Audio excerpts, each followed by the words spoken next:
ಇವತ್ತಿನ ಈ ವೇದಿಕೆಯ ಮೇಲೆ ನಮ್ಮೆಲ್ಲರ ಅತ್ಯಂತ ಪ್ರೀತಿಪಾತ್ರರಾದಂತಹ ಕಾಂಗ್ರೆಸ್ ಪಕ್ಷದ ಮುಖಂಡರಾದಂತಹ ಶ್ರೀ ಹರಿಪ್ರಸಾದ್ ರವರಿಗೆ, ಈಗಷ್ಟೇ ಮಾತುಗಳನ್ನು ಮುಗಿಸಿದಂತಹ ಶ್ರೀ ಮಂಜುನಾಥ್ ರವರಿಗೆ, ಇಲ್ಲೆಲ್ಲ ವೇದಿಕೆಯ ಮೇಲೆ ನಿರ್ದಿರ್ತಕ್ಕಂತಹ ಎಲ್ಲ ನಮ್ಮ ಕಾಂಗ್ರೆಸ್ಸಿನ ಮುಖಂಡರು, ಶ್ರೀಮತಿ ಜಲಜ ನಾಯಕನವರು, ಎಲ್ಲರೂ, ಭವ್ಯ ನರಸಿಂಹಮೂರ್ತಿ ಅವರು, ಎಲ್ಲರಿಗೂ ಸಹ ನನ್ನ ಪ್ರೀತಿಯ ನಮನಗಳು.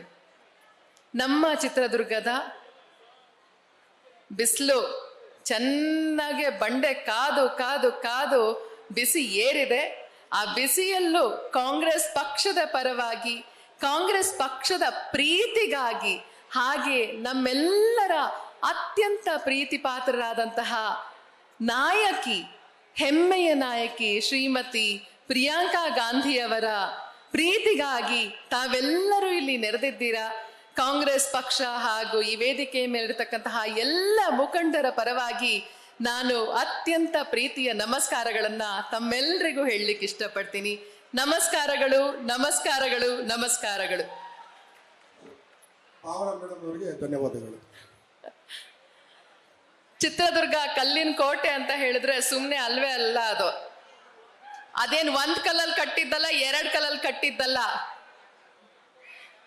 20 ಅಡಿ ಬೈ 20 ಅಡಿಗೆ ಒಂದೊಂದು ಕಲ್ಲಿದೆ ಅಂತ ಹೇಳಿದ್ರೆ ಯಾವ ತರ ಶಕ್ತಿ ಇರ್ಬೋದು ಜನರಿಗೆ. ಒಂದೊಂದು ಕಲ್ಲನ್ನ ಜೋಡಿಸಿ 7 ಸುತ್ತಿನ ಕೋಟೆಯನ್ನ ಕಟ್ಟಿದಂತಹ ನಾಡು ಚಿತ್ರದುರ್ಗ. ಇಂತಹ ಭದ್ರಕೋಟೆಯಲ್ಲಿ ಇವತ್ತು ನಮ್ಮ ಕಾಂಗ್ರೆಸ್ ಪಕ್ಷದ ಒಂದು ವೇದಿಕೆ ನಿರ್ಮಾಣ ಆಗಿದೆ. ಇದು ಇವತ್ತು ನೀವೆಲ್ಲರೂ ಭಾಷೆ ಕೊಡಬೇಕು. ಇದು ಕಾಂಗ್ರೆಸ್ಸಿಗೂ ಸಹ ಒಂದು ಭದ್ರಕೋಟೆ ಆಗೇ ಆಗತ್ತೆ ಅನ್ನುವಂತಹ ಭಾಷೆಯನ್ನ ತಾವೆಲ್ಲರೂ ಕೊಡಬೇಕು ಅಂತ ನಾನು ಇವತ್ತು ಈ ವೇದಿಕೆಯ ಮೂಲಕ ಕೇಳ್ಕೊಳ್ತೀನಿ. ಜೈ ಚಿತ್ರದುರ್ಗ.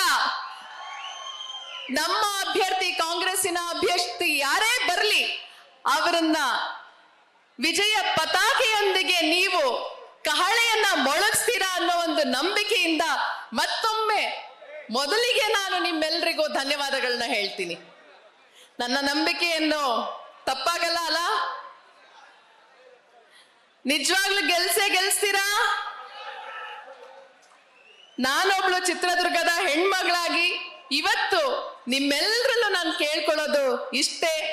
ನಮ್ಮ ಕಾಂಗ್ರೆಸ್ ಪಕ್ಷದ ಅಭ್ಯರ್ಥಿ ಯಾರೇ ಬರಲಿ, ಅವರನ್ನ ನೀವು ಗೆಲ್ಲಿಸಿ ಜಯದ ಕಹಳೆಯನ್ನ ಮೊಳಗಿಸುವಂಥದ್ದು ಯಾರ ಜವಾಬ್ದಾರಿಯಪ್ಪ ಅಂತ ಹೇಳಿದ್ರೆ ನಮ್ಮ ಚಿತ್ರದುರ್ಗದ ಕಲ್ಲಿನ ಕೋಟೆಯ ನಾಡಿನ ಪ್ರತಿಯೊಬ್ಬ ನಾಗರಿಕರ ಜವಾಬ್ದಾರಿ.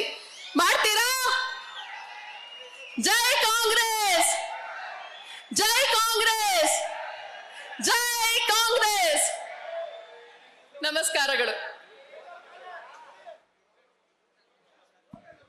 ಭಾವನಾ ಮೇಡಮ್ ನವರಿಗೆ ವೇದಿಕೆಯ ಮೇಲೆ ಹಾಗೆ ನಮ್ಮೆಲ್ಲರ ಪ್ರೀತಿ ಪಾತ್ರರಾದಂತಹ ಸಲೀಂ ಅಹಮದ್ ರವರು ಸಹ ಇದ್ದಾರೆ. ಅವರ ಹೆಸರನ್ನ ನಾನು ತಗೊಳ್ಳಿಲ್ಲ. ಅವರಿಗೂ ಸಹ ನಾನು ನಮಸ್ಕಾರಗಳನ್ನ ಹೇಳ್ತಾ, ಹಾಗೆ ಚಿತ್ರದುರ್ಗದ ಪರವಾಗಿ ನಾನೇ ನಿಮ್ಮೆಲ್ಲರ ಪರವಾಗಿ ನಮ್ಮ ಎಲ್ಲ ಮುಖಂಡರನ್ನ ಇವತ್ತು ಸ್ವಾಗತಿಸಲಿಕ್ಕೆ ಬಯಸ್ತಾ ಇದ್ದೀನಿ. ನಮಸ್ಕಾರಗಳು, ಧನ್ಯವಾದಗಳು. ನ್ಯೂಸ್ ಫಸ್ಟ್, ನಿರ್ಭೀತಿಯಿಂದ ನಿಮ್ಮ ಪರವಾಗಿ.